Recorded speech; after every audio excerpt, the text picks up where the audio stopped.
Channel में आप सबका बहुत बहुत स्वागत है। आज हम कबीर के बारे में बात करेंगे। जितने भी महत्वपूर्ण चर्चाएं हैं और विभिन्न लेखकों द्वारा जो भी कबीर के बारे में कहा गया है या इनकी भाषा के बारे में जो कहा गया है उस पे हम यहाँ पे डिस्कस करेंगे। तो चलिए स्टार्ट करते हैं। इसमें जो मेन हेडिंग है ये है कि कबीर की भाषा के संबंध में जो विभिन्न मत हैं उसके बारे में बताया जा रहा है कि कबीर की भाषा सदुक्कड़ी है। ये कौन कहा है? तो कबीर की भाषा सदुक्कड़ी है, ये शुक्ल जी कहे हैं। कबीर बाणी के डिक्टेटर थे, तो ये कौन कहा है? हजारी प्रसाद द्विवेदी जी ने कहा है। ये हजारी प्रसाद द्विवेदी जी ने कहा है। आगे है, कबीर के सामने भाषा कुछ लाचार सी नजर आती है।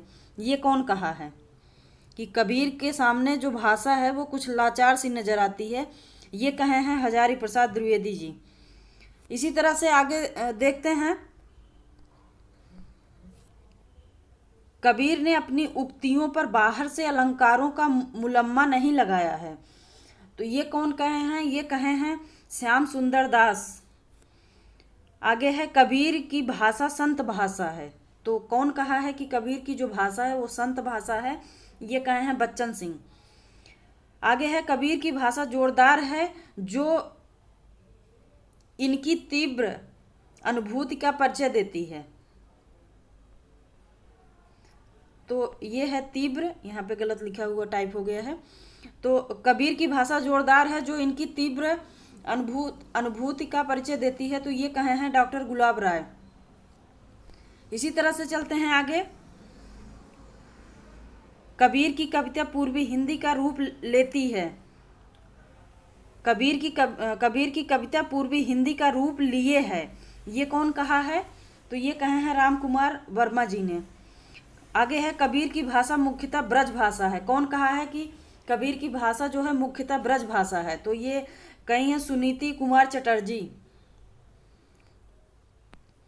चलते हैं आगे। इसी तरह से आगे है कि कबीर की भाषा में अधिकांश बनारस की बोली है। तो ये कौन कहा है कि कबीर की जो भाषा है उसमें अधिकांश जो है बोली है वो बनारस की है? तो ये कहे हैं उदय नारायण तिवारी। आगे है, कबीर अवधि के प्रथम संत कवि हैं। कौन कहा है कि कबीर अवधि के प्रथम संत कवि हैं? ये बोले हैं बाबूराम सक्सेना।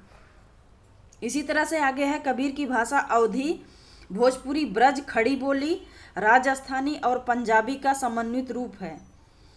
ये कौन कहे हैं कि कबीर की जो भाषा है वो अवधी है, भोजपुरी है, ब्रज है, खड़ी बोली है, राजस्थानी और पंजाबी, इन सब का समन्वित एक मिक्सचर के रूप में आप कह सकते हो कि इस समन्वित रूप है। तो ये बोले हैं त्रिलोकी नारायण दीक्षित द्वारा कहा गया है ये। इसी तरह से आगे चलते हैं, देखते हैं कि जो आगे है, कबीर को छंद शास्त्र के नियमों का कम ज्ञान था। कौन कहा है ये कि जो कबीर थे उनको छंद शास्त्र के नियमों का ज्ञान कम था? ये इनकी जो रचनाएं हैं उसमें ऐसा इनको मिला है। वो कहे हैं डॉक्टर गुलाब राय। फिर आगे चलते हैं, इनका है एक कबीर विशेष, मतलब ये मेन हेडिंग है कबीर विशेष। इनसे संबंधित, कबीर जी से संबंधित कुछ महत्वपूर्ण चीजें हैं जो जान लेते हैं। यहाँ पे देखते हैं, कविता के लिए कबीर ने कविता नहीं की है। कौन कहा है? श्याम सुंदर दास जी कहे हैं। श्याम सुंदर दास जी ये कहे हैं कि कविता के लिए कबीर ने कविता नहीं की है। आगे इसी तरह से है, कबीर की भक्ति वाणी की वह लता है जो योग क्षेत्र में प्रेम का बीज पढ़ने से अंकुरित हुई है। तो ये बोले हैं हजारी प्रसाद द्विवेदी जी। इसी तरह से आगे देखते हैं, मैं गुलाम मोहि बेच गुसाई। तो मैं गुलाम मोहि बेच गुसाई, ये कौन कहा है? ये कबीर की जो है पंक्ति है। आगे है, भगत नारद मगन शरीरा। ये कौन बोले हैं? तो ये भी कबीर बोले हैं। कबीर मध्यकाल के क्रांतिकारी पुरुष थे। कबीर जो है मध्यकाल के क्रांतिकारी पुरुष थे। कबीर भक्त पहले थे फिर कवि थे। कबीर जो है भक्त पहले थे, उसके बाद ये कवि थे। चलते हैं आगे इसी तरह से। कबीर मुसलमान होकर भी मुसलमान नहीं थे। कबीर मुसलमान होकर भी मुसलमान नहीं थे, ये कौन कहा है? हजारी प्रसाद द्विवेदी जी। कबीर साधु होकर भी साधु नहीं थे। कबीर साधु होकर भी साधु नहीं थे, ये भी कहे हैं हजारी प्रसाद द्विवेदी जी। चलते हैं आगे। कबीर योगी होकर भी योगी नहीं थे, ये भी कहे हैं हजारी प्रसाद। याद करने में आसानी रहेगी कि ये लगभग सेम बातें बोले हैं कि कबीर मुसलमान होकर भी मुसलमान नहीं थे, कबीर साधु होकर भी साधु नहीं थे, कबीर योगी होकर भी योगी नहीं थे। तो ये तीनों जो पंक्ति है, या हाँ पंक्ति ही है, जो लाइन है, इसको कौन बोला है? ये हजारी प्रसाद द्विवेदी जी। चलते हैं आगे। कबीर के राम अव्यक्त ब्रह्मा हैं। कबीर के राम कैसे हैं? तो ये क्वेश्चन पूछा जा सकता है कि कबीर के जो राम हैं वो कैसे हैं? तो अव्यक्त ब्रह्म हैं। आगे है, कबीर ने ब्रह्मा को गूगे का गुड़ कहा है। कबीर ने ब्रह्मा को क्या कहा है? कबीर ने ब्रह्म को क्या कहा है? तो ये गूगे का गुड़ कहे हैं इनको। सगुण और निर्गुण में प्रमुख अंतर अवतारवाद और लीला को लेकर ही है। कबीर का रहस्यवाद चिंतन प्रधान रहस्यवाद है। चलते हैं आगे। भावनात्मक रहस्यवाद में 3 स्थितियां हैं, जिज्ञासा, मिलन और विरह। भावनात्मक जो रहस्यवाद है इसमें 3 स्थितियां हैं।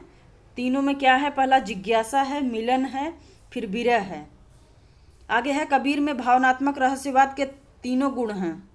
जो कबीर का भावनात्मक रहस्यवाद है उसमें 3 गुण हैं। वो 3 गुण क्या है? जिज्ञासा, मिलन, विरह। आगे है, बाजी को बाजीगर जाने कै बाजीगर का चेरो। तो ये कौन कहा है? कबीरदास। नैनों की कर कोठरी पुतरी पलंग बिछाए, ये कौन बोले हैं? कबीरदास। कमल जो फूले जलही बिन, ये कौन बोले हैं? कबीरदास। चलते हैं आगे। पियत प्याला प्रेम का सुधरे सब साथी, ये कौन बोले हैं? कबीरदास। कबीर ने साखी में दोहा छंद का प्रयोग किया है। शब्द में 34सी, बसंत, चांचर, बेली, बिरहुली छंद आदि का प्रयोग किया है। रामायणी में कबीर ने चौपाई, दोहा, छंद का प्रयोग किया है। तो इस तरह से एक चीज़ ये बहुत याद करने की है कि जो कबीर की साखी है, साखी में क्या क्या प्रयोग हुआ है? तो दोहा, छंद का प्रयोग दोनों हुआ है साखी में। शब्द में 34सी, बसंत, चांचर, बेली, बिरहुली छंद का प्रयोग हुआ है। और इसी तरह से रामायणी में हुआ चौपाई, दोहा, छंद का 3 का प्रयोग हुआ है। इसी तरह से आगे भी क्वेश्चन है कि कबीर के प्रमुख रस, शांत रस, अद्भुत श्रृंगार। तो कबीर का जो प्रयोग हुआ है रस का, कबीर ने जो रस का प्रयोग किए हैं उसमें जो मुख्य रूप से है वो शांत रस है, अद्भुत रस है और श्रृंगार रस, इन 3 का प्रयोग किया गया है। आगे है, कबीर सिकंदर लोदी के समकालीन थे। तो क्वेश्चन बन सकता है कि कबीर जो है किसके समकालीन थे? तो यहाँ पे होगा कि कबीर जो है सिकंदर लोदी के समकालीन थे। शब्द योग साधना एवं भक्ति भाव संबंधी ग्रंथ है। जो शब्द है इसमें साधना और भक्ति भाव से संबंधित ये ग्रंथ है। आगे है, धनौती मठ का बीजक प्राचीनतम बीजक है। जो धनौती मठ है इसका जो है प्राचीनतम क्या है? ये बीजक है। कबीर का दार्शनिक विचार संबंधित ग्रंथ कौन सा है? तो ये है रामायणी। इस तरह से ये सारे कबीर से संबंधित महत्वपूर्ण सारे पॉइंट थे। आपको ज़रूर पसंद आया होगा। यदि पसंद आया हो तो वीडियो को लाइक, चैनल को सब्सक्राइब, शेयर और कमेंट करना ना भूलें। धन्यवाद।